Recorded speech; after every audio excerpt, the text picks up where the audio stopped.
President's Message for December 2024.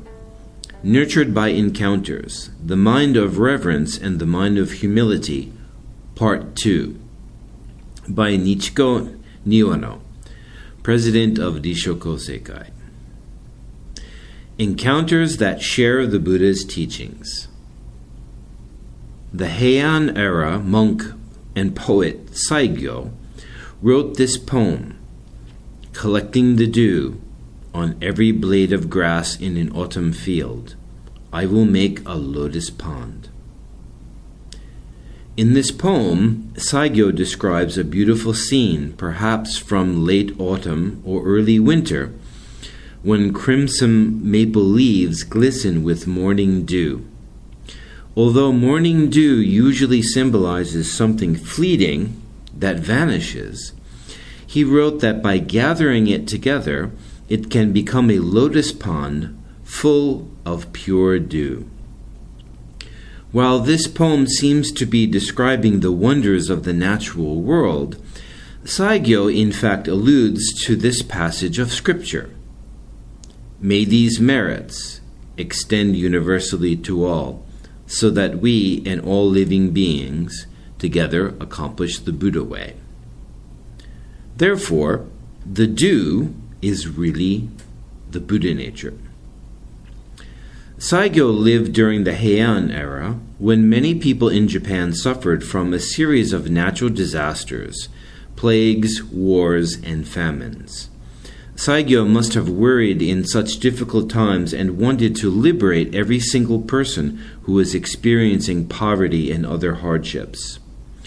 Although some 9 centuries have passed since Saigyo's time, to my eyes, there are no major differences today in the fundamentals of this world.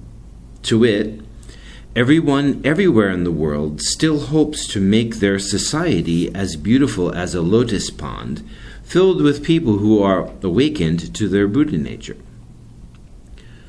What we can do, each and every one of us, to make this happen is to fully realize our own Buddha nature and then strive to create a world in which everyone respects one another and lives in harmony by closely interacting with and caring for people who are suffering.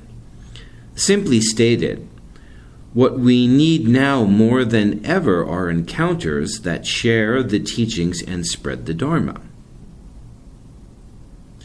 A lotus pond sparkling with the light of the Buddha nature. As I mentioned in last month's issue, when we give rise to the mind of reverence, the mind of humility also spontaneously arises. I myself had a painful but valuable experience that unexpectedly taught me how the mind of humility arises. It was the summer of my 3rd year of university. At that time, I was a student at a kendo training hall, which was also the teacher's home, and I was scheduled to spend 2 months there for intensive training.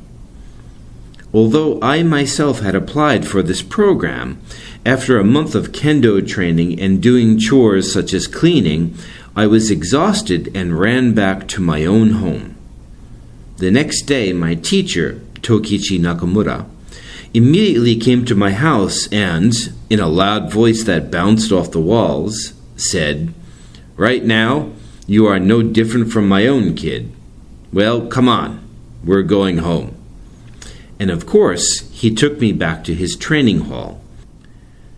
I still feel deep respect and gratitude for my kendo master, who seriously scolded me. At the same time, I remember that back then, I reacted emotionally and felt rebellious, saying to myself, "To hell with this." When we are lacking in awareness and the will to improve, our emotions may take precedence over self-reflection and erupt in shameless thoughts. However, an expression of displeasure may cause us to admit that we cannot go on in such a way and motivate us to try to improve ourselves. As with the Buddha nature, we are all equipped with the mind of humility, in my case, when it was activated, I was able to change my mind and try to regain my Kendo master's trust. I think this is the same as the way acknowledgement and remorse are, in our lives of faith, important for considering our growth as human beings. Indeed, it is through our interactions with others, what we call encounters, that the mind of reverence and the mind of humility are awakened. The Risho Kosei-kai practices of mentoring and guiding people to the Dharma also have great significance in nurturing the mental state in oneself and others. Although we are still being careful not to spread infectious diseases, if there is someone around us who is worried or in trouble, I think that we have a role to play by lending a helping hand and making that encounter an opportunity to expand the circle of people connected to the Buddha's teachings and transform the local community into an oasis, a lotus pond sparkling with the light of Buddha nature.